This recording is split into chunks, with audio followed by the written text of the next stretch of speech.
இந்தியர்களும் உலக நாடுகளும் இந்தியாவை கௌரவிப்பதன் முதன்மையான மனித அடையாளமாக திகழ்பவர் ஜனாதிபதி. இவரின் வசிப்பிடம் ராஷ்டிரபதி பவன். கம்பீரமாக எழுந்து நிற்கும் ஜனாதிபதி மாளிகை 4 தளங்களில் 360 அறைகளை கொண்டுள்ளது. மாளிகையின் நீளம் 630 அடிகளை கொண்டது. இது பிரான்சின் புகழான வெர்செயில்ஸ் அரண்மனையை விட நீளமானது. முன்பு இந்தியாவின் தலைநகராக இருந்து வந்த கல்கத்தாவை மாற்றி டெல்லியை தலைநகராக்கும் முயற்சியில் 1911ஆம் ஆண்டில் ஆங்கிலேயர்கள் ஈடுபட்டனர். அதனால் டெல்லியில் வைஸ்ராய் மாளிகை கட்டும் திட்டம் உருவானது.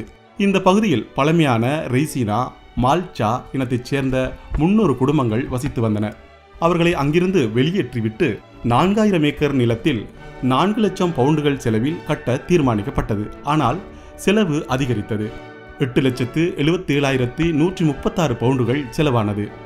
இதற்கான கட்டுமான பணிகள் நடந்தபோது முதலாம் உலகப் போர் ஏற்பட்டது. இதனால் மாளிகை பணிகள் தாமதமாகின. 1929ஆம் ஆண்டில் முழுமையடைந்தது. வரலாற்று சிறப்புமிக்க இந்த மாளிகையில் முதலாக குடியேற கொடுத்து வைத்த கோமான் ஆங்கிலேயரான லார்ட் இர்வின் பிரபு.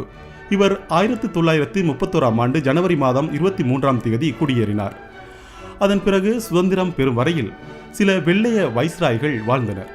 சுதந்திரம் பெற்ற பிறகு முதல் இந்தியராக கவர்னர் ஜெனரல் ராஜாஜி குடியேறினார்.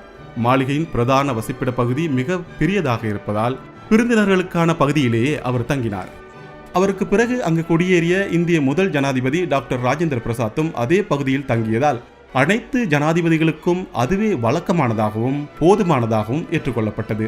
வெளிநாடுகளில் இருந்து வரும் முக்கிய பிரதிநிதிகள் தங்கவும் அரசு விழாக்கள் நடத்தவுமே மாளிகையின் பிரதான பகுதிகள் பயன்படுத்தப்பட்டு வருகின்றன.